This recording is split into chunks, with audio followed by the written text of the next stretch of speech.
Unity in spirit global క్రైస్తవ సన్నిహిత సంఘానికి మీకు స్వాగతం. మీరు ప్రార్థన అభ్యర్థనలు పంపాలనుకుంటే లేదా క్రైస్తవ జీవ భాగస్వామిని వెతుకుతున్నట్లయితే mark108.comను విజిట్ చేయండి. ఇప్పుడు మనం ప్రార్థనలోకి వెళ్తాము.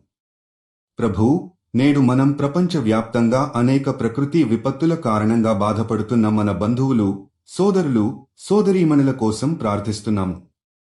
భూకంపాలు, తుఫానులు, వరదలు, అగ్ని ప్రమాదాలు వంటి ప్రకృతి దుస్థితుల వల్ల నష్టపోయిన వారందరికీ నీ రక్షణ మరియు సాంత్వనను ప్రసాదించమని మనం ప్రార్థిస్తున్నాము. ప్రభూ, ఈ కష్టకాలంలో వారి హృదయాలను ఓర్పు, ధైర్యం, ఆశతో నింపుమా. ప్రకృతి యొక్క శక్తి మరియు దుష్టతను ఎదుర్కొంటున్నప్పుడు నీ శక్తి వారిని పరిరక్షించాలని కోరుకుంటున్నాము.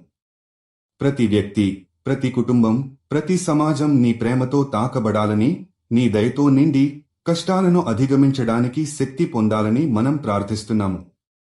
ఈ ప్రకృతి విపత్తుల వల్ల నష్టపోయిన వారి పట్ల నీ అనుగ్రహం, నీ కరుణ మా కొరకు ఉండాలి. నీ ఆదర్శాలు వారికి శాంతిని, సాధనాలను ఇచ్చి భయాన్ని దూరం చేస్తాయో అని మనం ప్రార్థిస్తున్నాము. ప్రియమైన ప్రభూ, వారిని నాయనముగా ఆశీర్వదించుము. ప్రభూ, ఈ సమయాల్లో నీ మార్గదర్శకత్వం, రక్షణ, పునరుద్ధరణ ప్రేరణ మనందరికీ కావాలి. ఈ ప్రజల జీవితం మరోసారి నింపగలిగే నీ మహిమను ప్రార్థిస్తున్నాము.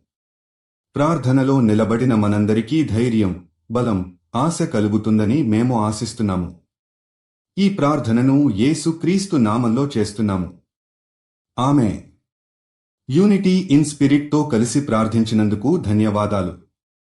మీరు విశ్వాసం కలిగిన జీవిత భాగస్వామిని వెతుకుతున్నట్లయితే mark108.comను విజిట్ చేయండి.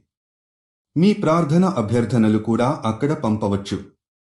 దయచేసి లైక్ చేయండి, షేర్ చేయండి మరియు ఛానల్కి సబ్స్క్రైబ్ చేయండి.